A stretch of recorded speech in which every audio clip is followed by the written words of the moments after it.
દુબઈની MLM કંપનીના નામે કરોડોનું ફૂલેકું ફેરવનાર બે શખ્સો સાયબર ક્રાઇમના સકંજામાં. સુરત શહેરમાં રોકાણના નામે છેતરપિંડી આચરતી વધુ એક ગેંગનો પર્દાફાશ થયો છે. સુરત સાયબર ક્રાઇમ બ્રાન્ચે બાતમીના આધારે દરોડા પાડીને દુબઈ સ્થિત મલ્ટીલેવલ માર્કેટિંગ કંપનીમાં લોકોના નાણાં રોકાવનાર બે મુખ્ય સૂત્રધારોની ધરપકડ કરી છે. પકડાયેલા આરોપીઓ 24/7 ક્લબ નામની વેબસાઇટ દ્વારા લોકોને સભ્ય બનાવી લાખોનું કમિશન મેળવતા હોવાનું બહાર આવ્યું છે. સાયબર ક્રાઇમની ટીમે મળેલી ચોક્કસ બાતમી હકીકતના આધારે બે અલગ અલગ સ્થળોએ દરોડા પાડ્યા હતા. કામગીરી દરમિયાન શૈલેષ ધામલિયા અને તેની નીચે કામ કરતા દીપક ડોબરિયાની અટકાયત કરવામાં આવી છે.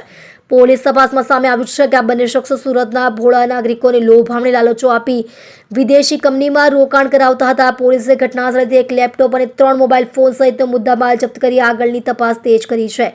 આ કૌભાંડની જાળ એવી રીતે બિછાવવામાં આવી હતી કે જેમાં લોકોને શરૂઆતમાં 9,000 રૂપિયાની પ્રાથમિક મેમ્બરશિપ લેવા માટે પ્રોત્સાહિત કરવામાં આવતા. એકવાર વ્યક્તિ જોડાય એટલે તેને અન્ય લોકોને જોડવા માટે લાલચ આપવામાં આવતી. દીપક ડોબરિયા અત્યાર સુધીમાં અંદાજે 3,000થી વધુ આઈડી બનાવી ચૂક્યો છે, જેના બદલામાં તેને માસિક 4 લાખ રૂપિયા જેટલું માતબર કમિશન મળતું હતું.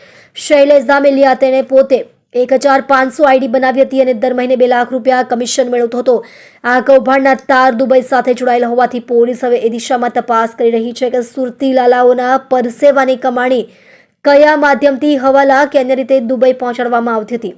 આ નેટવર્કમાં અન્ય કેટલા લોકો સંડોવાયેલા છે અને અત્યાર સુધીમાં કુલ કેટલા કરોડનું ટ્રાન્ઝેક્શન થયું છે તે વિગતો આગામી દિવસોમાં પૂછપરછ દરમિયાન બહાર આવશે.